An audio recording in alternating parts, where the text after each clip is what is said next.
The full money picture, what you'll actually walk away with. Before you can decide anything, whether to move, where to go, what to buy next, you need to know one number. It's not your home's value, it's your number.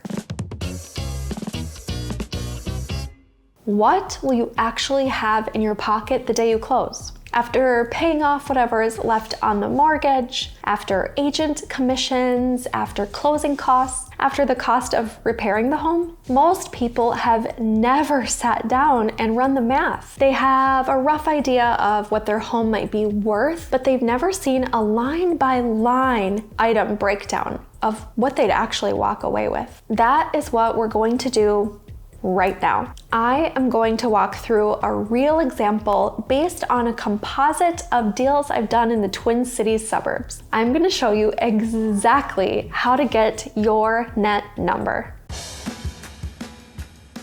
Let's say your home sells for $420,000. That's a realistic number to many of the homes I work with in Plymouth, Maple Grove, Minnetonka. The first deduction, the mortgage payoff. Let's say you still have $80,000 on the mortgage. The way a real estate transaction works, you don't pay the mortgage off before you sell. The mortgage is paid off from the sale proceeds at closing. The title company handles all of this. You show up, sign, and the proceeds come to you after the payoff. So we subtract $80,000 and remaining $340,000. The second deduction, real estate commissions. In Minnesota, the total commission is typically between 5 to 6%, sometimes 7% of the sale price. Let's say 5.5% as our example. That is $23,100. It often covers both the listing agent and the buyer's broker, buyer's agent, and comes out of proceeds at closing. The remaining is roughly $317,000.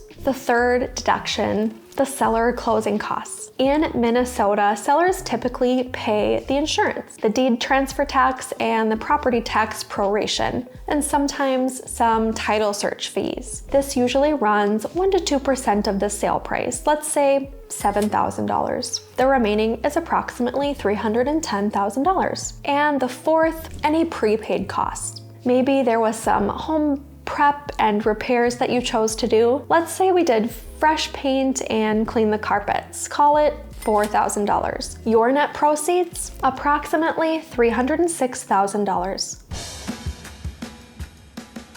Let's talk about what that number actually does for you. Option 1, you buy your next home in cash. A 2-bedroom villa or a condo in the Twin Cities suburbs, Maple Grove, Plymouth, Minnetonka in a 55+ community or a low maintenance neighborhood runs approximately $250,000 to $370,000 depending on the specific community and finishes. With $306,000 in proceeds, buying in cash is realistic for many of these options. No mortgage, no monthly payment, and lower costs than you have right now. Option 2, you buy with a small mortgage. Put $200,000 down on a $280,000 condo. Your mortgage is $80,000. At current rates, that's roughly $500 a month. Far lower than your current operating costs are, most likely. Option 3, you bank the proceeds and rent. Use $306,000 in cash reserves, for example. You're not obligated to immediately buy something. Some of my clients choose to rent for a year in areas they're considering, whether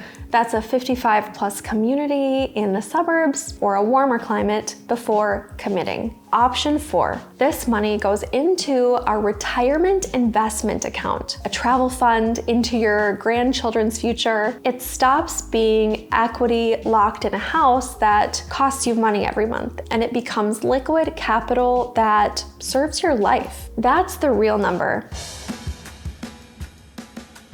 I want to address the mortgage question, specifically because it confuses a lot of people. You do not need to pay off your mortgage before you sell. The mortgage does not need to be cleared in advance. Here's what actually happens. When your sale closes, the title company orders a payoff statement from your lender. This is the exact amount needed to pay off the loan as of the closing date. The amount is deducted from the sale proceeds and wired directly to your lender on the day of closing. You receive the net amount. It is completely seamless. You sign papers, the lender gets paid, you get your net proceeds. The mortgage is gone. The only scenario where this gets complicated is if your mortgage balance is higher than your sale price, if you're underwater. That's extremely rare for long-term owners in today's market, especially in the suburbs. But if you have any concern about this, call me and we'll check your numbers. If you have any concern about this, call me